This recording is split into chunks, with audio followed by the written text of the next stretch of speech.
अगर आपको डरावनी कहानियां पसंद हैं, तो यह कहानी आपको दहला देगी। इसे अकेले सुनने की हिम्मत मत कीजिए।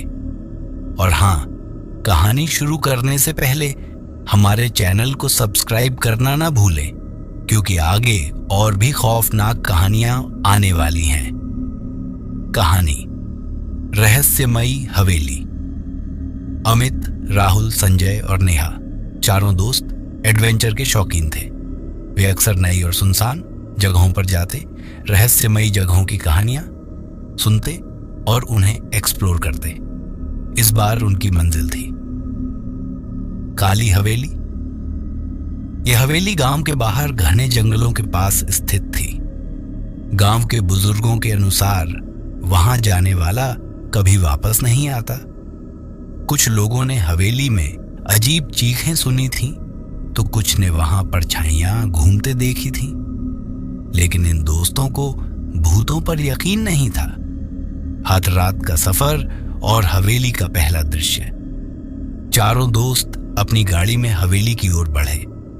रात का समय था और चांदनी चारों ओर बिखरी थी। जंगल की सड़कें सुनसान थीं और ठंडी हवा चल रही थी। जैसे जैसे वे हवेली के करीब पहुंचे, माहौल और रहस्यमयी होता गया। हवेली बहुत पुरानी थी। उसके ऊंचे गेट पर जंग लगी थी।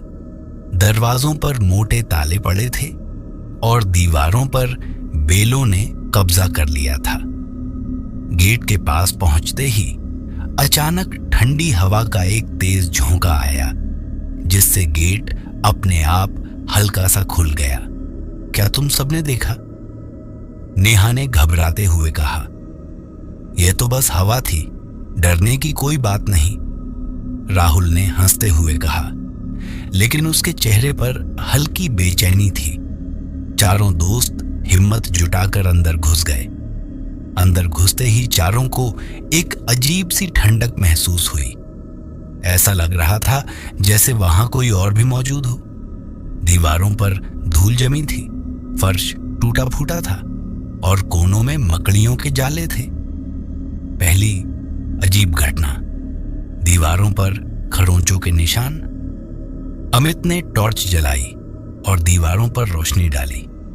सभी ने देखा कि दीवारों पर नाखूनों से खरोंचने के गहरे निशान थे, जैसे किसी ने यहां से बाहर निकलने के लिए संघर्ष किया हो। ये निशान कैसे बने?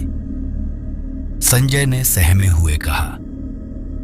कोई जानवर होगा, राहुल ने कहा, लेकिन उसकी आवाज कांप रही थी। जैसे ही उन्होंने आगे बढ़ने की कोशिश की, उन्हें एक कमरे से धीमी धीमी सरसराहट की आवाज सुनाई देने लगी। आवाज इतनी हल्की थी कि समझ नहीं आ रहा था कि यह हवा थी या कोई और चीज। दूसरी अजीब घटना, हिलती कुर्सी और खिलौना। वे सभी धीरे धीरे उस कमरे की ओर बढ़े जहां से आवाज आ रही थी। दरवाजा अध खुला था। अंदर जाते ही उन्होंने देखा कि एक पुरानी लकड़ी की कुर्सी अपने आप हिल रही थी। कौन है वहां? नेहा ने कांपती आवाज में पूछा। कोई जवाब नहीं आया। तभी अचानक कमरे के कोने में पड़ा एक पुराना गुड़िया जैसा खिलौना जोर जोर से हंसने लगा। हा हा हा, हा हा हा। चारों के रोंगटे खड़े हो गए। राहुल ने जल्दी से टॉर्च उस ओर घुमाई, लेकिन वहां कुछ भी नहीं था। हंसी की आवाज बंद हो गई। हमें यहां से निकलना चाहिए, संजय ने घबरा कर कहा। लेकिन तभी अमित को एक और कमरे का दरवाजा अपने आप खुलता हुआ दिखा। ऐसा लग रहा था जैसे कोई उन्हें अंदर बुला रहा हो। तीसरी अजीब घटना, तस्वीरों में बदलते चेहरे। चारों हिम्मत जुटाकर उस कमरे में गए। ये शायद हवेली का मुख्य हॉल था। दीवारों पर पुरानी तस्वीरें टंगी थीं। उनमें से एक तस्वीर में एक नवविवाहित जोड़ा था। ये कौन हो सकते हैं? नेहा ने आश्चर्य से कहा। जैसे ही उन्होंने ध्यान से देखा, तस्वीर के चेहरे अचानक बदलने लगे। उनकी आंखों से खून टपकने लगा उनके चेहरे पर डरावनी मुस्कान आ गई। भागो, राहुल चिल्लाया, लेकिन तभी दरवाजा अपने आप जोर से बंद हो गया। चारों दोस्त कमरे में फंस गए।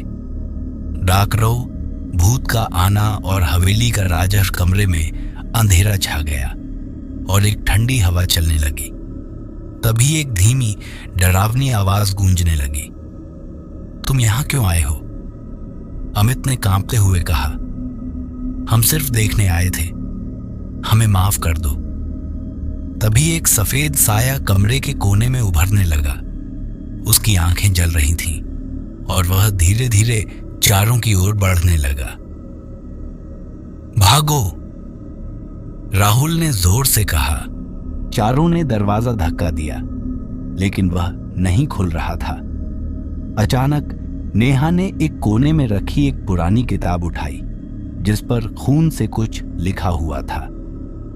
जो यहां आएगा उसे इस हवेली की आत्मा अपने साथ ले जाएगी। संजय ने दीवार पर टंगी भगवान की तस्वीर की ओर देखा और जोर से प्रार्थना करने लगा। जैसे ही उसने एयूएम नमः शिवायलु का जाप किया, दरवाजा जोर से खुल गया और चारों दौड़कर बाहर भागे। जैसे ही वे हवेली के गेट से बाहर निकले, हवेली से एक तेज चीख की आवाज आई। तुम बच गए, लेकिन अगली बार कोई नहीं बचेगा। वे सभी पसीने से भीग चुके थे। बिना पीछे देखे वे अपनी गाड़ी में बैठे और वहां से तेजी से निकल गए। बाद में उन्होंने गांव के बुजुर्गों से पूछा तो पता चला कि यह हवेली किसी राजा की थी, जिसने अपनी पत्नी को यहां कैद कर दिया था। उसकी मौत के बाद उसकी आत्मा इस हवेली में बस गई और जो भी अंदर जाता वह वापस नहीं आता। उस दिन के बाद चारों ने तय किया कि अब कभी किसी भूतिया जगह पर जाने का खतरा नहीं उठाएंगे। अगर आपको यह कहानी पसंद आई तो हमारे चैनल को सब्सक्राइब करें और अगली डरावनी कहानी के लिए तैयार रहें। क्या आप ऐसी हवेली में जाने की हिम्मत कर सकते हैं? हमें कमेंट में बताएं।